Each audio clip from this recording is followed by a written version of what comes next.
Hello everyone, my name is Maria Balos and today I would like to present you the path I decided to follow to win the Datathon competition at Datameco. For those who doesn't know, Datameco means an online remote school specialized in machine learning and AI, basically everything related with data science. And last year I decided to join them for intensive program in machine learning to better understand how to analyze quantitative data. The Datathon, it's a competition between all the people that join this intensive program. And basically it's a binary classification problem which is measured with the area under the curve. So the agenda for today is exploratory data analysis, methods, experimental design, results, and sanity check. Let's go for exploratory data analysis. So the first thing I did was to understand the problem because I had no idea what I was dealing with. I've seen that the dataset was anonymized, no standardized, and very unbalanced because the variable, the last one, V14, the target variable, only has 15% of data of values being 1 and the rest of them being 0. I've also seen that I'm dealing with 14 variables and 2,362 rows, from which almost all the variables have missing values, with the exception of the target variable, which is V14. Some of the variables were binary, like for example V2, V10, and V11. And the dataset has no negative value, which means that the lowest value is 0. Next, I decided to go a bit more deeper into understanding missing values, like how they are distributed into the columns, and I've seen that they are distributed over all the columns, so I'm not really able to drop one column and get rid of them. And they were also distributed across almost all the dataset. We can see here that half of the dataset has at least one missing value. I had at this point two options. Choose a model that it's able to work with missing values and deal with them, or do something with them. So I decided to go a bit more even deeper and on understanding them. And what I did was to check the relationship between the missing values into the different variables and the percentage of ones in V14. What I've seen is that there is some possible relation with some variables, like for example V2 and V5. When they have missing values, we can see that the percentage of ones in V14 it's a bit higher. We can identify another relation in V13. When doesn't have missing values, this variable, the percentage of ones in V14 it's higher. Next, I decided to check the duplicated values. So in this case, I identified 75 of values being duplicated, which will give to the model like a bit more weight than the rest of them. So we don't really want that, so I just dropped them. Next, I checked the ambiguous data, which means that the same data, the same information, sometimes it's 1 into the target variables and other times it's 0, which can be quite confusing for the model, so I just decided to drop them. Another thing that I checked is the relationship between variables and V14, and I've identified that sometimes when the variables have high values, the value in V14 is 0. We can see it into different graphs. However, I prefer to see it into self-organizing maps because I believe they are a bit more intuitive. For example, we can see it when we check the correlation between V9 and V12. When the data in V9 has small values, we can see that also in V12 has small values. The same is happening with the values that are high. So when the data in V9 is high, also in V12 it's high, which gives us the intuition that it's a very high correlation between those two variables. Next, I checked the correlation between the target variable, which is V14, and the rest of the variables. We can see that there is a high correlation between V14 and V2. Like, for example, when the data in V2 is high, always in V14 it's 1. And when the data in V2 is small, in V14 almost all of the time the value is 0. I just wanted to know what percentage is that correlation, so I created a correlation matrix. In this case, we can see the Pearson one. However, I've seen that the Spearman method is a bit more robust with discrete variables, so I decided to go finally for this one. And here we can see that we have a 100% correlation between V9 and V12, which means that both variables have the same information, so we can get rid of one of them. The different models I decided to go for are these 5. I started with a logistic regression first, which was my base model.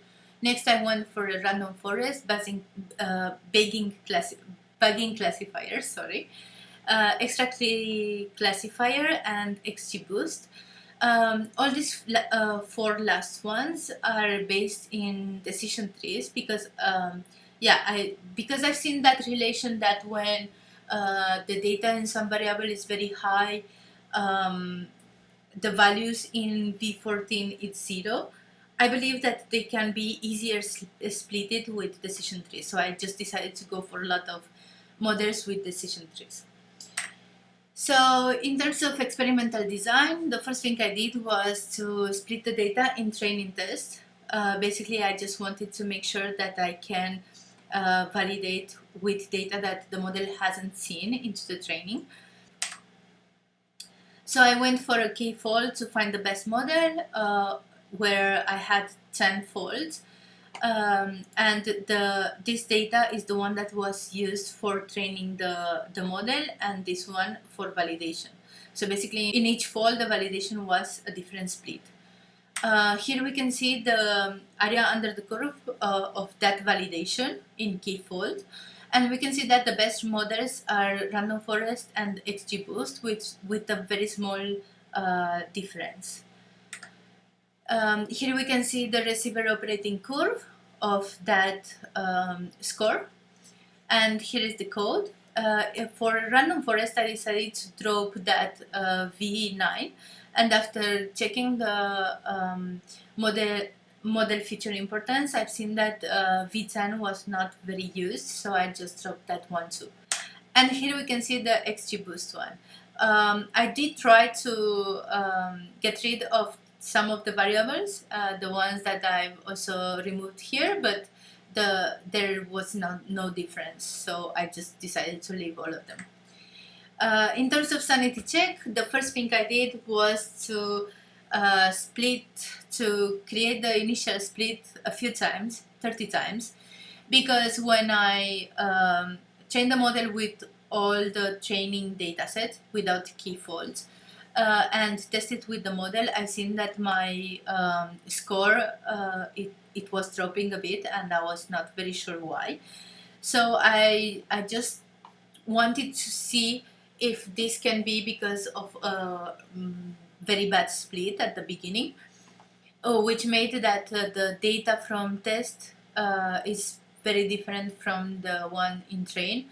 And I've seen that the mode of my graph was around 0.98, which made me feel more relaxed and not worry a bit too much about this. Next, what I've seen is that the dataset to be predicted had no missing values, which it was something very important into the initial dataset. So what I did was to drop all the missing values into the test dataset and basically predict over this test dataset without having missing values, and understand how my score will be influenced by missing values or without. So here we have the score for a prediction when all the rows have missing values, and here we have it when none of the rows have missing values. So we can see that my model it's a bit better when the dataset to be predicted has no missing values, which was good because the dataset to be predicted finally at the end of all this process has no missing values, because I was not sure if there is any other difference between the initial dataset and the dataset to be predicted. What I did was to basically train a model to see if it's able to identify between the different datasets. So in the case of training dataset, I just drop all the missing values because that was the visible difference for me. And I created a new variable at the end, which was previously the v14, but in this case was isTest, and the value for this dataset was 0, and for this one was 1. And I train a model to see if it's able to identify between the two different datasets. What I've seen is that the result is similar to a random predictor. So the model is not able to identify between the training data and the test data. Another thing that I've seen is that most of the models that I've used have some kind of average between different decision trees and so on. So I decided to just do an average between my two different models, my best models, the random forest and XGBoost, and see if my score increases. And I've seen that it's actually increasing a bit. We can also see my final score for this competition, and as we can see, the difference is not very high. So that means that I didn't really overtrain the model or overfitting. I just went quite sure with my score. Here is when I use the average of my two best models to predict and to get the score, the previous score that we've seen. And here is when I trained the model with the random forest with XGBoost, and I predicted with all of them, with both of them, and basically I made the average to make the submission. An extra thing that I did into this final notebook was to train with all the initial data. So the 70% that I used previously in training and in finding the best model, plus the 30% that I left for testing, because this way I was able to gain an extra 30% of data. So I just used everything to train the model, and I predicted over this one, and I sent my submission. So this is how I won the competition. I have special thanks for the people that trained me and gave me all the notions that I have and that I presented into this presentation, especially to the people that created Datathon, Ruth and Emilio. And with this said, if you have any questions or feedback for me, please drop me an email or write me through my LinkedIn, or just leave a comment to this video. Thank you so much for watching this video, and thank you so much for any feedback or improvement or questions that you might send to me. See you, bye!